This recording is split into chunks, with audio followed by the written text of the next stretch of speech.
दोस्तों नमस्कार। भोजपुरी के superstar mega star Pawan Singh से पंगा लेना कहीं नरेंद्र मोदी और अमित शाह को भारी न पड़ जाए, क्योंकि इस लोकसभा चुनाव के अंदर बीजेपी की स्थिति वैसे ही बहुत टाइट है, जहां पर एक एक सीट के लिए लाले पड़े हुए हैं। तो इस तरीके की टाइट स्थिति में पवन सिंह जैसे एक बहुत ही पॉपुलर व्यक्ति से पंगा लेना मोदी जी को भारी पड़ सकता है।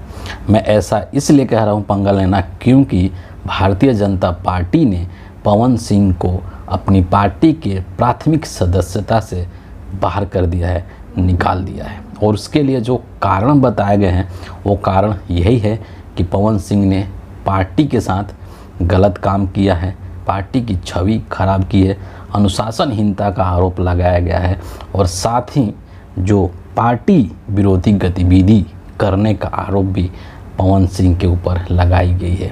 और ये सारे जो आरोप लगाया गया है उसके पीछे की कहानी मैं आपको 1 मिनट में ही बता देना चाहता हूँ कि पवन सिंह जो हैं वो बहुत समय से भारतीय जनता पार्टी के एक तरीके से प्राथमिक सदस्य थे, भारतीय जनता पार्टी से जुड़े हुए थे। सार्वजनिक मतलब इस चीज़ को नहीं करते थे, थोड़ा सा प्राइवेटली ये काम करते थे, लेकिन वो बहुत समय से भारतीय जनता पार्टी से जुड़े हुए थे और मतलब उनके साथ उनका वैचारिक कह लीजिए या जो भी कह लीजिए वो एक था संबंध, और भारतीय जनता पार्टी के प्राथमिक सदस्य थे। कई मौक़ों पर ऐसा हुआ कि पवन सिंह बीजेपी के से चुनाव लड़ना चाहते हैं और पहले भी ऐसा हुआ था, लेकिन 2024 के लोकसभा चुनाव के अंदर पवन सिंह ये चाहते थे कि इनको जो है आरा सीट दिया जाए, आरा सीट से ये प्रत्याशी बीजेपी के प्रत्याशी घोषित हों। लेकिन भारतीय जनता पार्टी ने इनको टिकट दे दिया बंगाल के अंदर आसनसोल से, और वहाँ पर इनकी इमेज को लेकर के जो एक सवालिया निशान लगाया गया था इनके ऊपर, उन सब चीज़ों को देखते हुए पवन सिंह ने 24 घंटे के अंदर अंदर वहाँ से उन्होंने बीजेपी को बोल दिया कि हम यहाँ से चुनाव नहीं लड़ेंगे, और टिकट मिला हुआ इन्होंने वापस कर दिया था। फिर इनको दिल्ली बुलाया गया था और दिल्ली बुला करके इनके साथ जेपी नड्डा ने काफ़ी बातचीत किया, समझाने की कोशिश की, तमाम चीज़ें बीजेपी के और भी जो कई नेता हैं उन्होंने पवन सिंह से बात की, इनको समझाने की कोशिश की और इनको मनाने की भी कोशिश की, लेकिन ये माने नहीं। इन्होंने वो टिकट वापस नहीं लिया कि मैं वापस से जा कर के आसनसोल से चुनाव लड़ूंगा। फिर उसके कुछ दिनों के बाद यूँ हुआ कि ये जो है काराकाट से निर्दलीय उम्मीदवार के रूप में इन्होंने लड़ने का फ़ैसला किया, और उसका अनाउंसमेंट एक तरीके से इन्होंने अपने सोशल मीडिया अकाउंट ट्विटर के माध्यम से बता दिया। और उसके कुछ ही दिनों के बाद ये काराकाट क्षेत्र से भी, लोकसभा क्षेत्र से, ये अपना निर्दलीय उम्मीदवार के तौर पर इन्होंने अपना नामांकन कर दिया। काराकाट जो लोकसभा क्षेत्र है वहाँ पर अब मामला ये था कि इंडिया अलायंस के प्रत्याशी थे और एनडीए अलायंस के भी प्रत्याशी थे। जो मोदी जी की एनडीए अलायंस है उसके तरफ से वहाँ पर उपेंद्र कुशवाहा चुनाव लड़ रहे थे, उपेंद्र कुशवाहा वहाँ के प्रत्याशी थे। इंडिया अलायंस के तरफ से CPI-ML को सीट मिला हुआ था और राजा राम सिंह वहाँ से उम्मीदवार थे, है ना। मतलब ये अब जो मुकाबला पहले इंडिया और एनडीए का था कि मोदी जी और इंडिया अलायंस के बीच ये मामला था, अब पवन सिंह की एंट्री जब वहाँ काराकाट लोकसभा सीट पर हो गई तो ये मामला त्रिकोणीय हो गया।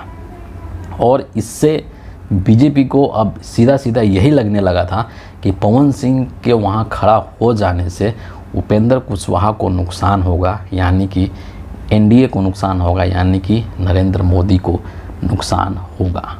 ये चीज़ जब बीजेपी को लगी तभी से बीजेपी ने फिर एक बार कोशिश करा कि किसी भी तरीके से पवन सिंह को मना लिया जाए, घर वापसी करा लिया जाए, इनसे कहा जाए कि बीजेपी में वापस आ जाएं और उस टिकट से ये अपना नाम वापस ले लें। और एक तरीके से इनके ऊपर दबाव भी बनाया गया था कि अगर आप टिकट वापस नहीं लेते हैं तो आपके ऊपर अनुशासनात्मक कार्रवाई की जाएगी। लेकिन पवन सिंह झुकने को तैयार नहीं थे। एक और चीज़ बीच में बड़ा रोचक काम हुआ था कि पवन सिंह को पता था कि बीजेपी का जो काम करने का तरीका है वो कैसा है, और इसीलिए इन्होंने एक बैकअप प्लान के तौर पर इन्होंने काराकाट लोकसभा सीट से अपनी मां का भी नामांकन करवा दिया था। उसके पीछे रीज़न सिर्फ और सिर्फ यही था कि अगर बीजेपी के लोग, नरेंद्र मोदी के लोग, क्योंकि पूरा सिस्टम आपको पता है कि नरेंद्र मोदी के इशारों पर चल रहा है, खासकर अभी चुनाव का समय है तो चुनाव आयोग जो वो नरेंद्र मोदी के इशारों पर डांस कर रहा है ना। तो पवन सिंह को इतनी जानकारी तो ज़रूर थी कि चुनाव आयोग किस तरीके से काम कर रहा है, और इसीलिए उन्होंने ये चीज़ बैकअप अपना तैयार किया कि अगर बीजेपी के लोग मेरे नामांकन को रद्द कर देते हैं, है ना, जैसा कि बीजेपी ने कई जगहों पर किया है, खजुराहो के अंदर किया, सूरत के अंदर किया और भी कई जगहों पर किया, तो पवन सिंह ने भी अपना प्लान तैयार करके रखा कि अगर बीजेपी के लोग मेरे नामांकन को रद्द कर देते हैं तो एक बैकअप प्लान के रूप में मां रहेगी, और इसीलिए इन्होंने अपनी मां का भी काराकाट लोकसभा सीट से नामांकन करवा दिया। हालांकि बाद में जब इनका नामांकन रद्द नहीं हुआ, सब कुछ सही रहा, तो इन्होंने अपनी मां का जो नाम था उसको वापस ले लिया। अब जब पवन सिंह किसी भी सूरत में झुकने को तैयार नहीं थे, है ना, राजपूत आदमी है, समझ रहे हैं, अपनी ठसक है एक, क्यों झुकेगा भाई, ठीक है, किस चीज़ की कमी है उसके पास, क्यों झुकना है उसको। तब जो है थक हार करके बीजेपी के जो लोग हैं, अब उनको लगा कि अब भैया इसके ऊपर कोई तो चारा चल नहीं रहा है, कुछ दाल गल नहीं रही है हमारी।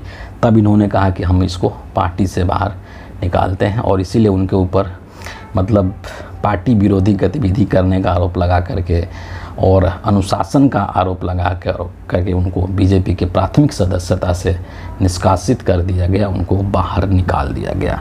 ये जो घटनाक्रम हुआ, इसको लेकर के पवन सिंह ने अपने ट्विटर हैंडल पर एक ट्वीट भी किया है, और कलाकार आदमी है तो थोड़ा सा अलग अंदाज होता है जवाब देने का भी। तो पवन सिंह क्या कह रहे हैं देख लीजिए कि कल भी महाभारत में अभिमन्यु अकेला था, कृष्ण और पांडव के होते हुए चक्रव्यूह में घेर कर राक्षसों ने मारा था, है ना। मतलब यहाँ पर राक्षस किसको ये कह रहे हैं आप खुद ही समझ जाइए। आज भी रण में अभिमन्यु अकेला है, लेकिन जनता उसके साथ है, ये चीज़ इन्होंने ज़रूर कहा है, और कहा है कि अपना कर्तव्य हम निभाएंगे, काराकाट को नया बनाएंगे। अब काराकाट लोकसभा सीट को लेकर के इन्होंने इनका मैं ट्विटर हैंडल देख रहा था, तो वहाँ पर इन्होंने 10 वचन इन्होंने दिया है काराकाट लोकसभा सीट को लेकर के, जो कि बहुत दिलचस्प है। पवन सिंह कोई पॉलिटिकल लीडर नहीं है, ठीक है, एक्टर है, कलाकार है, अभिनय करता है, गाना गाता है, तो राजनीतिक समझ इनको कितनी है उसके ऊपर तो हम कोई टिप्पणी नहीं करना चाहते हैं। लेकिन इनके जो भी सलाहकार हैं जो इस तरीके की इनको सलाह दे रहे होंगे, उसके आधार पर काराकाट लोकसभा सीट को लेकर के कि काराकाट में अगर आप हमें जिताते हैं, यहाँ से हमको एमपी बनाते हैं, तो काराकाट लोकसभा क्षेत्र के लोगों के लिए मेरे 10 वचन हैं, उसको यहाँ पर हम लोग देखते हैं। सबसे पहला जो इन्होंने दिया है, बड़ा ज़बरदस्त चीज़ दिया है, इस चीज़ की तारीफ़ करनी होगी। रोज़गार को लेकर के कहा है इन्होंने कि रोज़गार के नए संसाधन विस्तृत किए जाएंगे, पहला इनका वचन है। दूसरा, ऑर्गेनिक और आधुनिक कृषि को बढ़ावा दिया जाएगा, इसकी भी बहुत तारीफ़ करनी चाहिए। जिस भी व्यक्ति ने ये वचन बनवाए हैं उसकी सोच यहाँ पर अच्छी लगी दोनों पॉइंट्स में मुझे पर्सनली, कि ऑर्गेनिक और आधुनिक कृषि को बढ़ावा दिया जाएगा और इसके लिए ट्रेनिंग सेंटर्स भी बनवाए जाएंगे। तीसरी चीज़ है जल संग्रह, पेयजल व सिंचाई के लिए जल की उपलब्धता सुनिश्चित की जाएगी। चौथी है, कलाकार आदमी है तो इसमें इन्होंने फिल्म इंडस्ट्री को भी डाल रखा है। चौथा जो इनका वचन है कि फिल्म इंडस्ट्री का निर्माण किया जाएगा और जो कलाकार हैं उनको सम्मान दिया जाएगा। पांचवी है कि बंद पड़े पाली पुल को चालू किया जाएगा, जो कि सालों से बंद पड़ा हुआ है।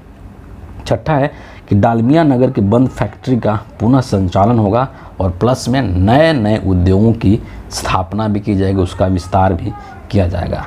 इसके बाद 7वां है आईटी पार्क बनाए जाएंगे। 8वां है माघ संक्रांति और कार्तिक छठ के मेले का भव्य आयोजन किया जाएगा।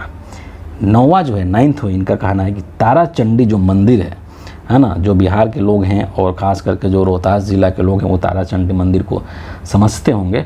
तो ताराचंडी मंदिर का सौंदर्यीकरण किया जाएगा और प्लस नवीनीकरण भी इसका किया जाएगा। अंतिम जो 10वां इनका वचन है वो ये है कि रेल और रोड कनेक्टिविटी का विस्तार इस क्षेत्र में किया जाएगा। काराकाट सीट पर 1 जून को मतदान होना है 7वें चरण में, और यहाँ पर जो चुनाव है ये दिलचस्प हो गया है। और जिस तरीके से इनको पार्टी से निष्कासित किया गया है उसको लेकर के तेजस्वी यादव और मुकेश सहनी ने थोड़ा सा चुटकी भी लिया है ना, थोड़ा सा इन्होंने मजाकिया लहजे में किया है और बोला है कि ये जो फैसला है ये बेसिकली एक दिखावा वाला फैसला है और उपेंद्र कुशवाहा के खिलाफ एक साजिश के रूप में तेजस्वी ने इसको बताया है और मुकेश सहनी ने भी इसको बताया है। लेकिन यहाँ पर एक चीज़ और समझने वाली बात है कि चूँकि जाहिर सी बात है कि जो काराकाट लोकसभा सीट है वहाँ पर उपेंद्र कुशवाहा एनडीए के उम्मीदवार हैं और पवन सिंह के वहाँ पर खड़ा होने से एनडीए को सीधे तौर पर नुकसान होगा, है ना। वोटों का जो है वो बढ़ जाएगा, वोट बढ़ जाएगा एनडीए के उपेंद्र कुशवाहा और पवन सिंह के बीच में। अगर पवन सिंह मान लीजिए कि नहीं भी जीतते हैं, है ना, हालांकि इनके नॉमिनेशन के टाइम पे बहुत भीड़ थी लोगों की और इनका जो रोड शो होता है, जो ये रैली करते हैं उसमें बहुत भीड़ आती है, लेकिन वो कितना वोट में तब्दील हो पाएगा उसको कहना अभी थोड़ा सा मुश्किल है। तो अगर सपोज़ मान लीजिए कि अब तो जब रिजल्ट आएगा तो पता चलेगा, लेकिन इन केस अगर ये जीत जाते हैं तो बहुत अच्छी बात है, वेल एंड गुड है। लेकिन अगर ये नहीं जीतते हैं, है ना, और उस स्थिति में जब अगर नहीं जीतेंगे तो वोटों का बंटवारा हो जाएगा एनडीए अलायंस के बीच में और यहाँ पर पवन सिंह के बीच में, और जब इनका जो वोट बटेगा तो इसका सीधे सीधे फ़ायदा वहाँ पर जो इंडिया अलायंस के कैंडिडेट हैं राजा राम सिंह उनको मिल जाएगा। और इसीलिए इस चीज़ से बीजेपी घबराई हुई है कि यहाँ वोट बंटने से कहीं इंडिया अलायंस के उम्मीदवार को फ़ायदा ना हो जाए। यही बीजेपी की चिंता का मुख्य वजह है। तो फ़िलहाल जो है इस चीज़ को, इस वीडियो को लेकर के और इस टॉपिक को लेकर के यहाँ पर इतना ही है। और अगर कुछ जानकारी आती है तो ज़रूर हम आप तक उसको पहुँचाने की कोशिश करेंगे। फ़िलहाल इस वीडियो के लिए इतना ही है। आप ही सबका बहुत बहुत धन्यवाद।